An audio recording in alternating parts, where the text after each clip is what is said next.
বন্ধুরা, আপনার ঘরেই এমন একটি জিনিস আছে যা মাত্র 7 দিনের মধ্যে আপনার কিডনির ভেতরের সমস্ত ময়লা বা টক্সিন বের করে দিতে পারে। এটা তৈরি করতে সময় লাগে মাত্র 10 মিনিট। কিন্তু দুর্ভাগ্যের বিষয় হলো 90% মানুষ একে শুধু মশলা হিসেবেই চেনে। এর আসল ক্ষমতা সম্পর্কে তারা জানেন না। আপনার প্রস্রাবে কি বারবার ফেনা হচ্ছে বা খুব দুর্গন্ধ বেরোচ্ছে? অনেকেই ভাবেন হয়তো জল কম খাওয়ার জন্য এমন হচ্ছে, কিন্তু এর আসল কারণ হতে পারে আপনার কিডনি। আজ আমি আপনাদের এমন একটি জাদুকরী পানীয়র কথা বলবো যা আপনার কিডনির ছাঁকন ক্ষমতা বা ফিল্টারিং পাওয়ারকে ভেতর থেকে মজবুত করবে। আমাদের কিডনিতে গ্লুমেরাস নামক ছোট ছোট ফিল্টার থাকে। এগুলো যখন দুর্বল বা ক্ষতিগ্রস্ত হয় তখন রক্তে থাকা প্রোটিন প্রস্রাবের মাধ্যমে বেরিয়ে আসতে শুরু করে, যাকে চিকিৎসা বিজ্ঞানে প্রোটিন ইউরিয়া বলা হয়। আবার প্রস্রাবে যদি অ্যামোনিয়া বা পচা ডিমের মতো গন্ধ পাওয়া যায়, তবে বুঝতে হবে শরীর টক্সিন বেড়ে গেছে অথবা কিডনি তা ঠিকমতো ফিল্টার করতে পারছে না। এটি ইউটিআই বা লিভারের সমস্যার সংকেত হতে পারে। যদি এই সমস্যা 1 সপ্তাহের বেশি থাকে, তবে অবশ্যই একটি ইউরিন রুটিন ও মাইক্রোস্কোপিং টেস্ট করিয়ে নিন। জানলে অবাক হবেন, আপনার কিডনি প্রতিদিন প্রায় 180 লিটার রক্ত ফিল্টার করে। এটি শরীরের সবচেয়ে পরিশ্রমী অঙ্গ, কিন্তু আমরা এর উপর কতটা চাপ দিচ্ছি তা কি ভেবে দেখেছেন?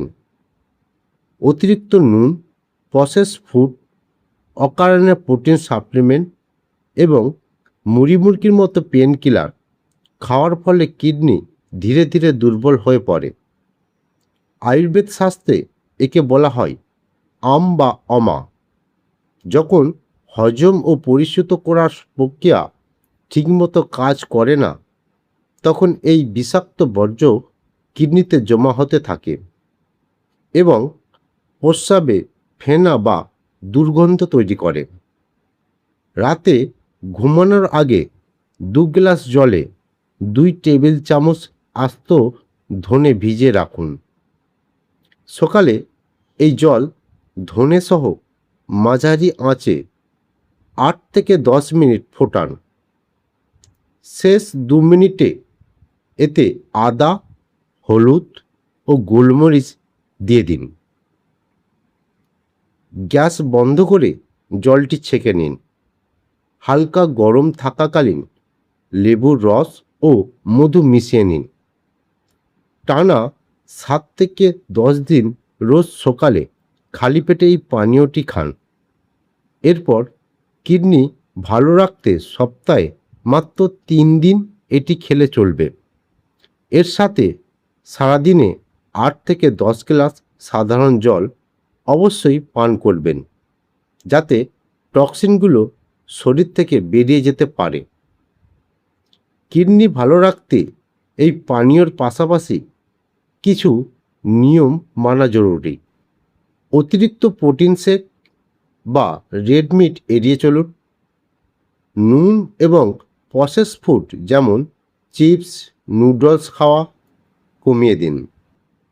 বেশি ঝাল ও তেল মশলা যুক্ত খাবার খাবেন না, কারণ এগুলো পিত্ত বাড়িয়ে প্রস্রাবে জ্বালাপোড়া তৈরি করতে পারে।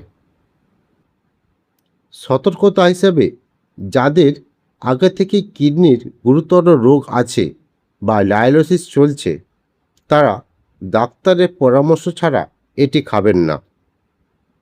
গর্ভবতী মহিলা, রক্ত পাতলা করার ওষুধ খাচ্ছেন এমন ব্যক্তি এবং লো ব্লাড প্রেশারের রোগীদের ক্ষেত্রেও সতর্কতা প্রয়োজন। বন্ধুরা, সুস্থ থাকতে আজই এই প্রাকৃতিক পদ্ধতিটি ট্রাই করুন। ভিডিওটি ভালো লাগলে লাইক দিন এবং আপনার প্রিয়জনের সাথে শেয়ার করুন, যাতে তারাও সুস্থ থাকতে পারে।